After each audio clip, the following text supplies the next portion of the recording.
I never imagined that planning my wedding would force me to make the hardest decision of my life. My name is Maximilian, and in 3 months I will marry Amanda, the woman who showed me what unconditional love truly feels like.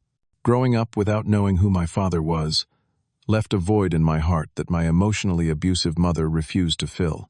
For over 10 years I begged her for answers about my biological father, only to face rejection, lies, and manipulation. When I finally discovered the truth, I made the painful choice to uninvite her from my wedding. Before I dive into this painful chapter of my life, let me know where you are watching from, and hit that subscribe button if you have ever had to make a difficult choice for your own peace. I grew up in a small town called Riverdale in the Midwest, where everyone seemed to know each other and their business. My earliest memories involve watching my mother Susan work multiple jobs to keep a roof over our heads.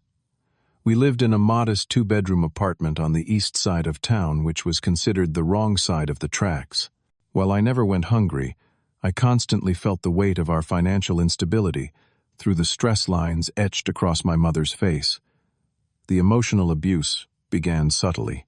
When I was 6 years old, I proudly showed my mother a drawing I had made at school. Instead of the praise I hoped for, she scoffed and told me I would never be good enough if that was my best effort. This pattern continued throughout my childhood. One day she would hug me and tell me I was her whole world, and the next she would criticize everything from my appearance to my intelligence. I never knew which mother I would get when I woke up each morning. I was 7 when I first seriously questioned who my father was. It happened during a Father's Day celebration at school. While other kids made cards and crafts for their dads, I sat alone, unsure what to do. My teacher, Mrs. Thompson, gently suggested I make something for my grandfather instead. When I told her I did not have a grandfather, I knew either her eyes filled with pity. That look haunted me all the way home. That evening I gathered my courage and asked my mother about my father for the first time. Her reaction was immediate and harsh. She slammed her coffee mug on the kitchen table and snapped, "He is not worth talking about, Maximilian. Not now, not ever. Do not ask me again." But I did ask again and again. Each time her responses grew more dismissive and cold. "He did not want us," she would say, or "he was nothing but trouble." Never any real information, just bitter fragments that left me with more questions than answers. I learned to cope by throwing myself into school. Books became my escape, and I excelled in classes, hoping somehow that academic achievement would fill the emptiness I felt. I joined the baseball team in 4th grade, and my coach, Mr. N.U. Rivera, became the first positive male figure in my life. He never tried to be a father to me, but his consistent encouragement gave me a glimpse of what having a supportive dad might feel like. My maternal grandparents lived 3 hours away in Cincinnati. We visited them twice a year on Thanksgiving and Easter. They were kind but distant people who never mentioned my father. When I asked my grandmother once while helping her wash dishes, she just patted my hand and said, "Some things are better left in the past, sweetie." The subject was clearly forbidden territory. When I was 10, my class had to complete a family heritage project. We needed to create a family tree going back at least 2 generations. I came home excited about the assignment, until I realized I could only complete half of my tree. When I explained the project to my mother, her eyes narrowed dangerously. "Just make something up," she suggested coldly, "or tell your teacher you cannot do it." I am not discussing this. I ended up doing the project with just my maternal side, leaving a gaping hole where my paternal heritage should have been. My teacher gave me a sympathetic smile and full credit, but the empty branches on my tree paper felt like a perfect representation of my life. During those childhood years, I created elaborate fantasies about who my father might be. Sometimes he was a soldier deployed on a secret mission. Other times he was a famous musician who did not know I existed. In my favorite version, he was searching for me but simply had not found me yet. As I entered adolescence, my mother's reactions to questions about my father grew increasingly hostile. When I turned 12, I decided to be more direct. I sat her down and told her I deserved to know the truth about where I came from. She looked at me with cold eyes and said, "Your father is dead, Maximilian. He died in a car accident before you were born. That is all you need to know. It was the first major lie she told me about him, though I would not discover that for several years. At the time, I believed her, and my fantasies shifted to mourning a man I never knew. I felt a strange mix of grief and relief. At least now, I had an answer, even if it was a painful one. My high school years were a time of growing awareness and confusion. While my friends complained about their parents, I watched their family dynamics with a mix of envy and fascination. Even those with divorced parents usually had relationships with both mothers and fathers. I had only my unpredictable, emotionally volatile mother and the ghost of a father I thought was dead. Everything changed during the summer after my sophomore year. I was 16 helping my mother clean out our storage unit when I overheard her on the phone with her sister. Of course, he does not know she hissed into the receiver, thinking I was out of earshot. Why would I tell Maximilian that his father chose drugs over us? Better he thinks the man is dead than know he never wanted a child in the first place. My blood ran cold. She had lied to me. My father was not dead. I dropped the box I was holding, causing a crash that made her turn around. When she saw my face, she knew I had heard everything. "He is dead to us," she insisted, ending her call abruptly. Same thing. The argument that followed was the worst we had ever had. For the first time, my mother's emotional abuse escalated to physical intimidation. She did not hit me, but she threw a glass that shattered against the wall near my head. I left the storage unit and walked 5 miles home in the summer, my mind racing with questions and hurt. A few weeks later, while my mother was at work, I searched through her bedroom looking for any clue about my father. In the back of her closet, I found a small wooden box containing old photographs. Among them was a faded Polaroid of a young man with my same blue eyes and dimpled smile, his arm around a much younger, happier version of my mother. There was no name written on it, but I knew instantly this was my father. When my mother found me with the photo, her rage was terrifying. She tore it from my hands and ripped it to pieces before my eyes. "You have no right," she screamed. "No right to go through my things, no right to dig up the past." "I have every right to know who my father is," I shouted back, my voice breaking. "You have been lying to me my entire life." That night I slept at my friend Tyler's house. His parents welcomed me without questions, and for the first time I witnessed what a functional family dinner looked like from the inside. My determination to discover the truth only grew stronger. I confided in my high school counselor, Mr. Jackson, who became a mentor and father figure to me. He suggested that when I turned 18, I could legally search for information about my birth father without my mother's permission. "Just be prepared," he warned gently. "Sometimes the answers we find are not the ones we hope for." As college application season approached, my mother began sabotaging any plans that would take me far from home. She refused to provide financial information for aid applications to out-of-state schools. She criticized my dream of studying journalism at Northwestern as impractical and selfish. When I received an acceptance letter from the University of Illinois, she conveniently lost it until after the response deadline had passed. On my 18th birthday, I tried one more time to get answers from her. I had prepared what I wanted to say, practicing a calm, rational approach. "Mom," I said over the small cake she had bought, "I am legally an adult now. I deserve to know who my father is, where he is from, whether I have other family members. This is about my identity." Her response was cruel in its dismissiveness. "Your identity is who you have always been, my son. Nothing else matters. If you keep pushing this, you will lose the only parent who ever cared about you."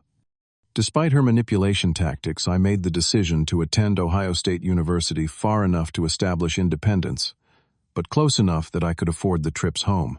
She cried when I left, making me promise to call every day and come home monthly. I agreed, though I already knew I would be setting new boundaries. In my sophomore year of college, I met Jasmine, my first serious girlfriend. She came from a large, loving family and could not comprehend my mother's behavior. When I told her about my search for my father, she encouraged me and even helped me request a copy of my birth certificate. When it arrived, I was disappointed to see the space for father's name simply listed as unknown. It felt like another dead end. During a rare family reunion that Christmas, I cornered my mother's brother, Uncle Frank, who had always been somewhat estranged from the family. After a few beers, he hinted that he knew something about my father but refused to give details. "Not my story to tell, kid," he said, glancing nervously toward my mother across the room. "But I will say this. There are two sides to every story, and you have only heard one." His cryptic comment only fueled my determination to uncover the truth my mother was so desperate to hide. After graduating from college with a degree in communications, I landed a marketing job in Columbus, deliberately choosing to build my adult life 2 hours away from my mother. Our relationship had deteriorated to obligatory monthly phone calls and tense holiday visits. Each time we spoke, I felt drained by her continued emotional manipulation and criticism. When I turned 25, I decided to take a more scientific approach to my search. With Jasmine's encouragement, I ordered a DNA testing kit from one of those ancestry websites. 6 weeks later, the results provided my first real clues about my paternal heritage. I learned I was 20% Irish and 15% Italian on my father's side, with likely connections to families in Boston and Chicago. The DNA test also connected me with a potential second cousin on my paternal side, a woman named Lucia, who lived in Chicago. Though she did not know my father personally, she provided enough family information that I felt justified in taking the next step.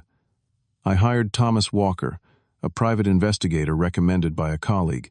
Using the DNA results and the few scraps of information I had gathered over the years, he compiled a list of 3 potential candidates who could be my father.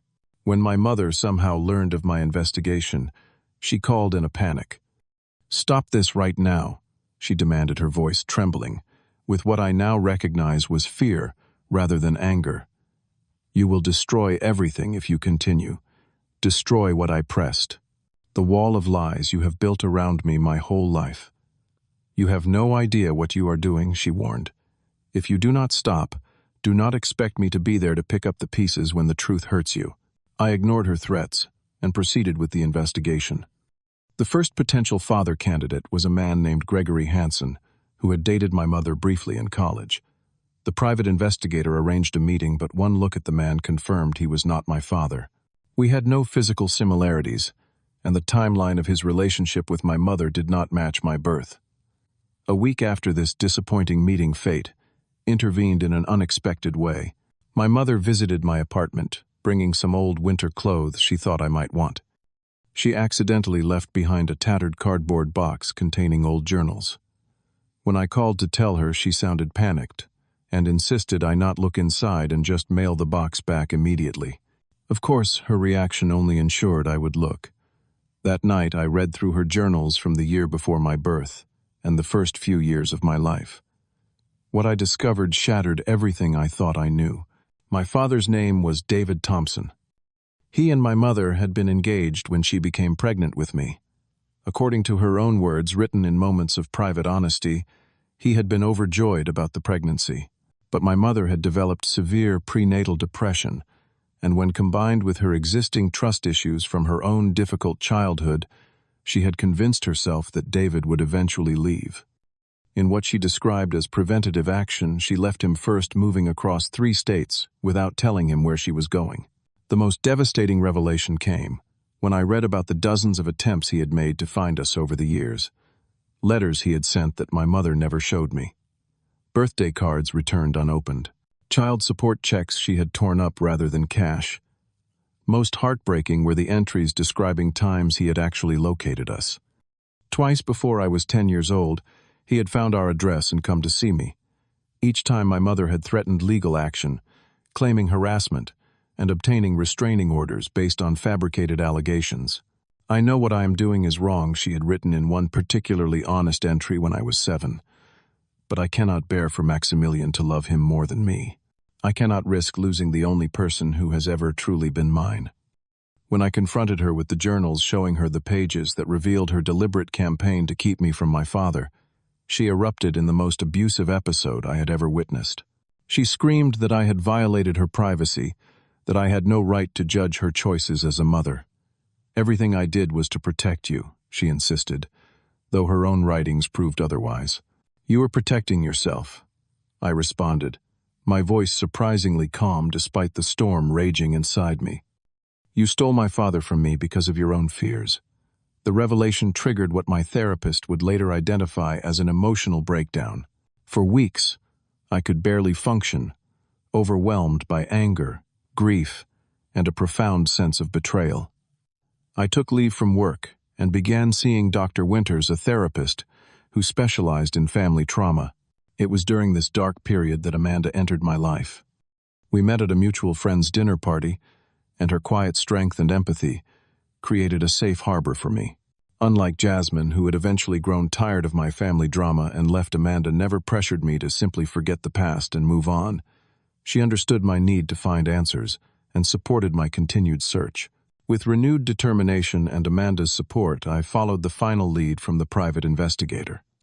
Using my mother's journals as confirmation, I tracked down my father's high school yearbook and found his picture. The resemblance between us was unmistakable. After weeks of searching public records, I finally located David Thompson living in Portland, Oregon. With trembling hands, I composed an email explaining who I was and asking if he would be willing to speak with me. His response came within hours. "Maximilian," he wrote, "I have waited for this message for 28 years. Yes, I will speak with you.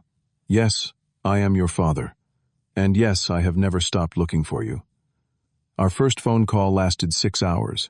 He told me how he had searched for years, hiring his own investigators, only to be blocked at every turn by my mother's legal maneuvers and relocations. He described the room he had prepared for me in every house he ever lived in, always hoping I would somehow find my way to him. 2 weeks later, I flew to Portland to meet him in person. Walking into the coffee shop and seeing my own eyes looking back at me from an older face was surreal. We hugged for a long time before either of us could speak. "I have imagined this moment thousands of times," he said, his voice thick with emotion. I also met my half-siblings that weekend, 2 sisters, Sophia and Eliza, who had grown up hearing about their brother who was missing.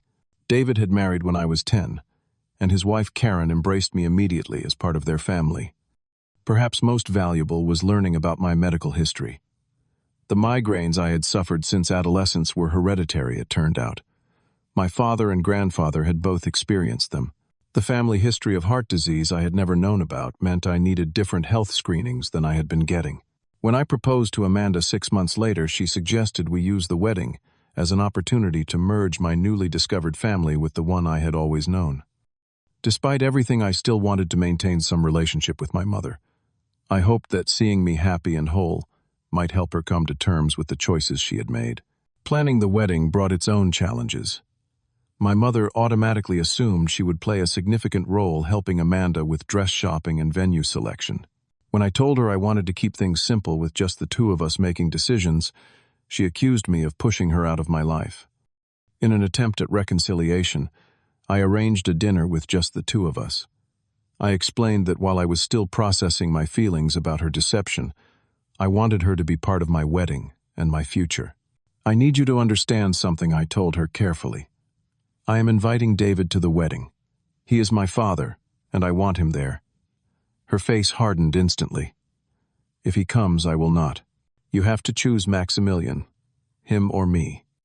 I had anticipated this reaction, and had already discussed it with Dr. Winters. She had helped me prepare for setting firm boundaries. "That is not a fair choice to force on me," I replied. "I lost 30 years with my father because of your choices. I will not lose any more time." "So you choose him," she said bitterly. "I am choosing myself."